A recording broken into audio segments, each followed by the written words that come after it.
네, 첫 번째 장이 끝나고 파트 1의 두 번째 연구의 기본 요소에 대해서 우리가 한번 보도록 하겠습니다. 연구의 기본 요소가 뭘까? 뭐가 있는지를 하나씩 배워보자는 거죠. 그러면 뭘까요? 요 기본 요소 하나하나 자체가 뭐다? 네, 문제가 될 수 있다라는 겁니다. 그럼 뭐 뒤에 물론 내용 쭉 보면서 다시 배우겠지만 어떤 것들이 있는지 한번 넘기면서 보겠습니다. 자, 12페이지 가에 사실, 팩트가 나오죠. 사실 일단 하나 있고요. 두 번째, 나의 이론이 나와요. 이론, 사실 이론. 그 다음에 한 페이지 오른쪽으로 넘겨보면 14페이지에 아까 우리가 배웠던 가설 나옵니다. 가설을 보면 페이지 수가 좀 되죠. 네, 그만큼 어떻다? 중요하다라는 겁니다. 가설. 그래서 한 페이지 또 넘겨서 16페이지가 보면 이것도 아까 나왔던 키워드들 중에 하나죠. 변수 나옵니다. 변수도 중요해요. 변수도 넘기면 네, 쭉 내용이 굉장히 길게 나오죠. 19페이지까지 나옵니다. 그 다음 20페이지 넘어가면 개념 나오고요. 그 다음 21페이지에 뭐 분석 단위, 그 다음에 이렇게 마무리가 됩니다. 마지막에 뭐 오류 이렇게 나오는데, 그렇기 때문에 이런 키워드들 배운다라고 생각하시고 이것들이 다 어디 들어간다? 연구의 기본적인 요소로 들어간다라는 거예요. 그러면 뭐가 어떤 내용이고, 즉 정의가 뭐고, 지금 제가 말씀드린 이런 키워드별로 어떤 차이가 있는지 그런 정도는 구분을 할 줄 알아야 문제의 답을 맞추실 수가 있겠죠. 네, 그럼 하나씩 보겠습니다. 자, 가볍게 처음에 쉬운 거 먼저 나온다고 생각하시면 될 것 같아요. 가가 뭐죠? 사실입니다. 12페이지로 다시 돌아와서. 그럼 여러분들 다 알고 계시는 거지만 요즘에 뭐 뉴스나 이런 기사 아니면 자료들의 사실의 중요성이 좀 더 높아지고 있죠. 뭐가 사실인가요? 첫 번째 줄 밑줄 긋겠습니다. 사실의 정의. 현상 자체와는 달라요. 현상 자체와 다르다는 겁니다. 현상과 사실은 차이가 있어요. 자, 뭐라고 나오냐? 현상을 증명해 주는 것이에요. 현상을 증명해 주는 것으로 인정된 것.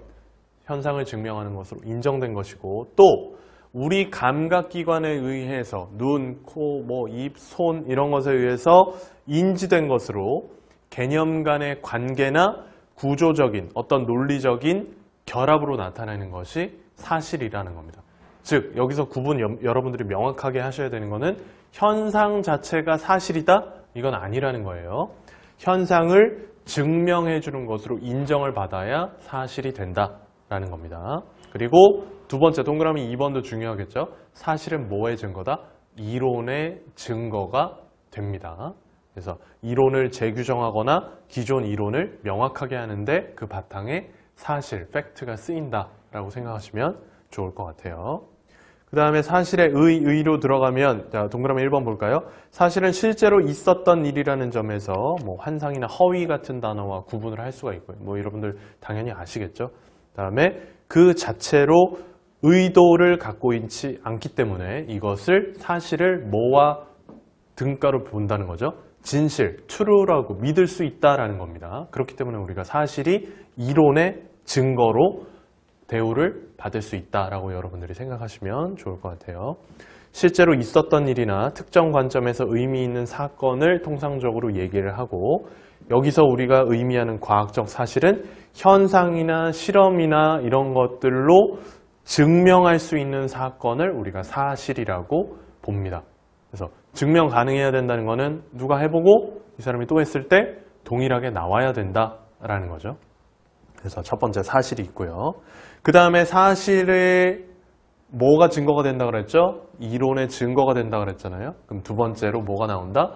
이론이라는 것이 나옵니다. 물론 우리가 조사 연구를 설계하는 과정에서 사실도 쓰이지만 그것을 넘어가는, 즉 우리는 이론을 바탕으로 우리가 확인을 하게 되죠. 이게 사실인지 아닌지를 구체적으로 확인까지 하지는 않습니다. 왜? 뭐가 정립되어 있기 때문에, 네, 이론이 정립되어 있기 때문에 이 이론을 바탕으로 우리가 조사 연구를 수행을 하게 되죠. 그럼 이론이 무엇이냐? 자, 첫 번째 보겠습니다. 동그라미 1번 밑줄 그을게요.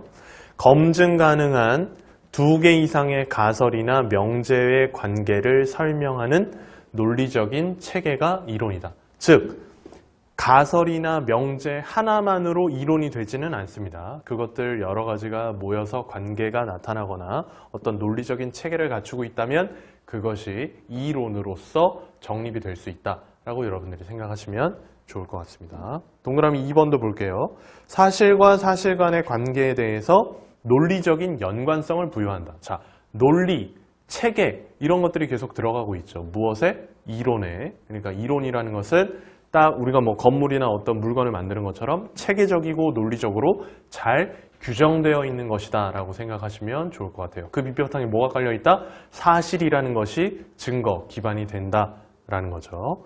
또 여기 키워드 나오죠? 정확성, 일반성, 간결성, 인관성, 객관성 이런 것들을 통해서 체계화된 것이다 라는 게 이론의 정의에 들어가 있습니다. 동그라미 3번에도 역시 키워드만 밑줄 그으면 규칙성, 법칙성 이런 것을 나타내는 일반적인 진술로 표현된다라는 거 한번 보시면 좋을 것 같고요.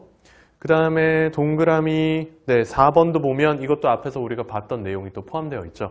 어떤 현상에 대해서 설명하거나 예측을 하게 되고요. 또 변수와의 관계를 밝혀서 체계적인 견해를 제공하는 일련의 상호 연결된 개념의 정의나 명제다. 자, 우리가 앞에서 원했던 단어들이 다 나왔습니다.